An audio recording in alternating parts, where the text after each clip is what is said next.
pessoal, BC Santista chegando para mais um vídeo para você. Se você está aqui pela primeira vez, se inscreva no nosso canal, acione o sininho de notificações. Deixe seu like, vamos seguir adiante falando de Santos Futebol Clube. Obrigado pelo apoio de vocês que estão ajudando o canal. Estamos caminhando aí no nosso projeto KKKK, rumo a 4 mil inscritos. Eu posso contar com vocês? Legal, então dá uma olhada se você está gostando do nosso conteúdo, aceite sugestões também e vamos estar tocando adiante para que esse canal seja um canal de interação de torcedores santistas. Temos um cardápio na internet, canais com muita boa qualidade e eu queria agradecer o apoio de vocês. O Vitinho chegou a 2 mil inscritos, vão lá, continue apoiando. Quem não conhece o canal Vitinho da Vila, vão lá também e apoiem ele.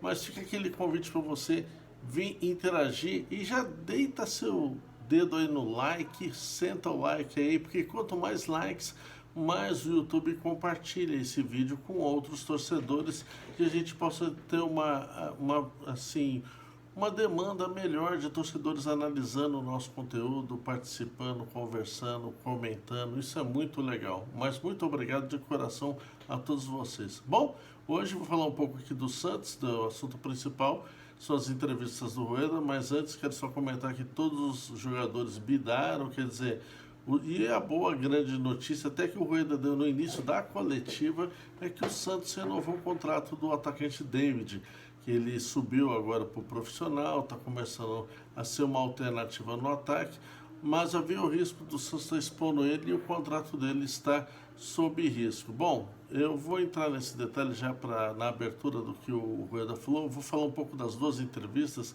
seja na coletiva, seja na que saiu também no jornal A Tribuna de Santos, que tem alguns aspectos que eu queria comentar. Mas ele falando do David, ele seguiu a linha que ele defendeu em implantar desde que começou a gestão dele, para que o Santos não ficasse reféns de contratos, como aconteceu no caso do Caio Jorge, que foi o último contrato que ele não conseguiu fazer uma renovação que deveria ter sido feita pela gestão anterior, e tivemos o que vocês observaram aí do problema com o Caio Jorge. Um outro aspecto que ele colocou é sobre a gestão da base e de quanto ele chegou, como era o comportamento dentro do clube, do CT, etc. Parecia um balcão de negócios, empresário para lá e para cá, pessoas começaram a blindar isso, mudar a gestão, a forma que as pessoas poderiam ter acesso, né, a estar tratando com o Santos sobre base, e isso resultou na retirada de muitos atletas que estavam sendo analisados, criou-se um critério e agora um processo interno que evita com que o Santos exponha jogadores e fique à mercê de empresários. Não, para o jogador ascender ele vai ter que estar com os seus direitos preservados, mas também com os direitos do Santos preservados. Nesse ponto, isso é uma alternativa de gestão. E é muito importante quando você está fazendo uma gestão de algo que envolve muitos valores e principalmente o patrimônio do clube, você tenha processos, tá?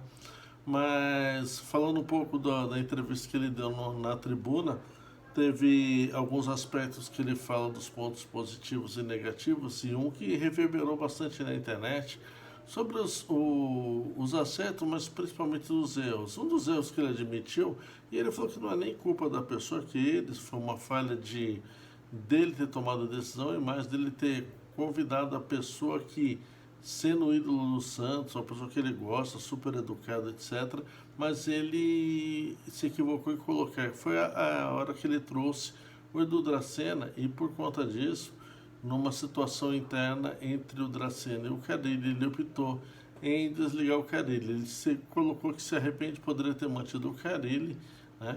Mas já passou isso daí. Só que isso deu um BO aí, né? O Dracena na GE.com já aparece colocando que ele também tem uma gestão muito amadora, ele começa uma linha de raciocínio e depois altera no meio do caminho, enfim. Eu não acho legal quando se fala isso de uma maneira, e depois a imprensa, lógico, faz a parte dela, leva para um lado, ouve outro lado, etc., e ficam diz que me diz. Então não é legal quando você está falando ou tratando um assunto. Eu vou deixar ponderado aqui que o Rueda não foi desrespeitoso ao Dracena quanto pessoa, mas o Dracena, no meu ponto de vista, estava correto em falar que É até covardia você falar de uma pessoa que não está na frente para colocar o ponto de vista dela. Mas isso, enfim, passou e eu não sei nem se isso vai esticar mais para frente. Mas ele deixou considerando que de todos os técnicos que passou, deu a entender que o erro que ele coloca como erro dele, na gestão dele, foi ter dispensado o Carille, que vinha fazendo um trabalho, mas que acabou admitindo, eu já falei isso em outros vídeos, um executivo de futebol, já com um técnico e não com a participação do executivo para escolher o técnico. Então acabou criando esse conflito. Mas vamos adiante. Ele colocou também na entrevista coletiva à tarde, né, a primeira coisa, como eu falei, sobre a renovação do David, excelente notícia, tá? Eu estava particularmente achando que corria-se o risco do David poder, no final desse ano, ou na segunda semestre desse ano, já estar olhando propostas de outros clubes, mas agora ele fez um contrato de 3 anos com o Santos. Outra coisa que o Rueda colocou é com referência às oportunidades de mercado. Havia uma visão deles sobre o fluxo de caixa do Santos para poder fazer investimentos. Ele até menciona o caso da venda do Kaique, que acabou não podendo resolver essa situação por conta de valores estarem sendo bloqueados. Mas ele colocou que o Santos está hoje com endividamento administrável. Isso até foi uma questão colocada na entrevista da Tribuna, que ele declarou que não será candidato à reeleição e parece que o grupo político dele também não lançará candidato. Então, adivinha, para a oposição, quem vai se apresentar como candidato a presidente do Santos nos grupos que tem dentro do Santos, seguindo o estatuto do clube, vai ser do torcedor agora olhar com o peito fino quem vai colocar, tá? Mas ele deixou claro que o legado que ele quer deixar é um time, um clube com processos internos muito bem costurados para que as coisas sejam bem colocadas, um clube que não deve nada a nível de folha de pagamento, tem seus impostos ou quitados ou negociados dentro de um fluxo de caixa, com o endividamento do clube administrado. Ele até colocou números, eu até coloquei no quadro para vocês, mas falando um pouco aqui do endividamento do Santos, ele colocou em dezembro de 2020, dívidas de curto prazo, o Santos tinha 313 milhões e de longo prazo 259 milhões, daria um total de 572 milhões. Em dezembro de 2022, dívida de curto prazo caiu para 289 milhões, a de longo prazo para 312 milhões, ou seja, subiu. Então, se você somar uma pela outra, estaria o ano com 601 milhões. Então, para ele, aumentou o endividamento? Sim, mas na verdade, ele mudou o crédito do time, porque o time passou a ter ativos diferentes. Por exemplo, em 2020, os ativos de curto prazo do Santos estavam em 45 milhões e de longo prazo 136 milhões. E o ativo agora em 2022, em dezembro, de curto prazo 114 milhões, mais que o dobro, e o de longo prazo 188 milhões. Ou seja, os ativos do Santos subiram de 181 milhões para 302 milhões. Então, se você olhar entre a dívida e os ativos, o Santos hoje tem 391 milhões de dívidas, diferença de dívidas em dezembro de 2020, caiu para 299 milhões de dívidas, descontando ativo e dívidas do clube, para 299, ou seja, reduziu o endividamento do Santos em 92 milhões, algo em torno de 23,52%. Isso significa também que o Santos pagou entre 2021 e 2022 188 milhões. E você pode colocar nessa conta aí dívidas salariais, dívidas trabalhistas, dívidas tributárias, dívidas com credores, e o Santos passou a ter uma gestão séria com referência aos números. A grande expectativa era que isso não se traduziu nas contratações. E ele colocou, por exemplo, que o pessoal elogia, nossa, a melhor contratação do Santos foi o Dodge. E o Dodge veio sem custo para o Santos. Então, às vezes você pode gastar milhões num jogador, da expectativa que ele dê certo, ele não dê certo. E aquele que de repente você vê e você traz um jogador importante, etc., mas uma opção e uma oportunidade de mercado vem, ele dá certo. Eu não vou acrescentar, além do Dodge que ele comentou, eu colocaria aí também o Rodrigo Fernandes, que veio num preço extremamente baixo pelo que o jogador representa hoje no elenco. Está numa fase de recuperação de lesão, de voltar à credibilidade, mas é um atleta muito importante que não veio com custo tão alto para o Santos.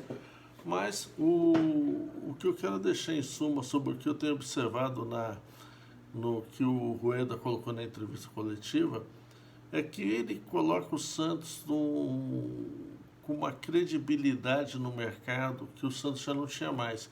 Ele retomou o pensamento que a memória de todo mundo é curta, que o Santos estava na falência mesmo, estava com transfer ban na FIFA, seria rebaixado, não faria falência de quem fala é empresa, o clube não fale, mas estaria sendo rebaixado como aconteceu, por exemplo, com outros clubes que, por causa de endividamento, vai parar na Série B, Série C, Série D e assim por diante, e não teria uma capacidade financeira, salvo se algo acontecesse, de se reerguer. Então ele diz que esse é o legado que ele vai deixar para o Santos, de ter um clube que pode estar atraindo investimentos de pequeno, médio e grande porte, e que ele não quis fazer a coletiva antes porque muitos dos negócios que estavam sendo feitos não estavam concretizados, né? Ele rebateu algumas posições aí com referência quando questionaram a função do Falcão, etc. Ele fala que o método dele de trabalhar é só divulgar exatamente quando os contratos são assinados. Isso é uma forma dele, se é correto ou não. Cada um tem seu jeito de trabalhar. Ele prefere sempre, com o contrato assinado, falar alguma coisa. Então rola-se muitas coisas de bastidores que reverberam na internet e as pessoas vão falando. Outro ponto que eu quero deixar claro é que isso não exime do Rueda a responsabilidade das críticas da torcida, do que a torcida tem passado nos últimos anos. Mas fica uma mensagem aí. O Santos pagou muito caro para ter uma gestão que colocou a casa, entre aspas, em ordem, mas com um déficit na gestão do futebol. Isso custou para o Santos um risco extremamente alto. Mesmo o Rueda negando que não correu risco no Brasileiro, porque chegou em 10º, outro em 12º. Desculpa, foi nas últimas rodadas. Em 2021, se não ganha do Flamengo no jogo da volta, um jogo que não estava sendo considerado, e o Santos ganhou de 1-0, estaremos com um problema extremamente sério. Então, ficou em 10º, mas aquele 10º que só foi resolvido nas últimas 2 ou 3 rodadas do Brasileiro. Então, a torcida passou um campeonato no sufoco, tá? E ele assumiu apenas os riscos no Campeonato Paulista. E eu falo para vocês, com que ele investiu, segundo números que nós temos, que ele investiu 63 milhões no ano passado em elenco, e o Santos apresentou esses resultados, já não tem tanto recurso. E o que tem se investe em jogadores ruins é porque teve realmente uma gestão muito ruim no futebol. Mas é hora agora de nós estarmos vendo com esse elenco que tem. Ele colocou que a negociação com os 3 jogadores do Água Santa não foi planejamento, foi uma oportunidade que as coisas aconteceram mediante o Santos ter cedido a Vila para as semifinais para o Água Santa. Isso trouxe uma aproximação e começaram a conversar sobre o elenco, que o Água Santa se posicionou que ia parar as atividades, e o Santos viu ali uma oportunidade. Então ele foi até, na minha opinião, sincero, e falou que não houve planejamento, houve uma oportunidade, essas coisas acontecem no futebol. Porque dentro do que eles planejaram não estava conseguindo fechar, em funções da situação do Santos não poder estar fazendo propostas que atraíssem financeiramente ou assumissem compromissos salariais que o clube não pudesse honrar, né? Para mim faltou perguntar aí, então por que você chegou a cogitar em trazer o Bielsa? Era essa a pergunta que eu faria. Mas está aí o que o presidente colocou. Deixe seu comentário o que você achou dessa coletiva. Queria agradecer o apoio de vocês. Vamos acompanhar amanhã Santos 111 anos. Parabéns, Santos Futebol Clube. Diretores, diretoria, presidentes vão passar, mas o clube continua e é para você, torcedor, comemore os 111 anos do Santos. O Santos vai sair desse deserto sem o Rueda, com quem vier depois do Rueda, mas nós temos que olhar para frente e apoiar esse time. Vamos agora não abrir mão de cobrar dos jogadores entregar o que o Santos precisa que entregue. Eu acredito que o elenco que o Santos tem agora não é o elenco dos sonhos. Ele até deixou claro que as contratações encerradas e só deve fazer agora na janela do meio do ano, quando tiverem os negócios, a janela abrir e os negócios que estão sendo tratados poderem ser colocados em contrato. Mas vamos aí torcer para o Santos, apoiar e pressionar a comissão técnica que faça com que o Santos apresente um futebol e vocês, jogadores, honrem esse manto, ok? Aqui é a ABC Santista TV, foi uma honra ter feito esse vídeo para você. Fica esse convite para você, se você está aqui pela primeira vez, se inscreva no nosso canal, acione o sininho de notificações, deixe seu like e vamos seguir adiante falando de Santos, porque é gostoso falar do Santos, apesar de tudo que a diretoria tem feito a torcida do Santos passar. Não vamos nos dispersar, vamos continuar cobrando. Um abraço a todos.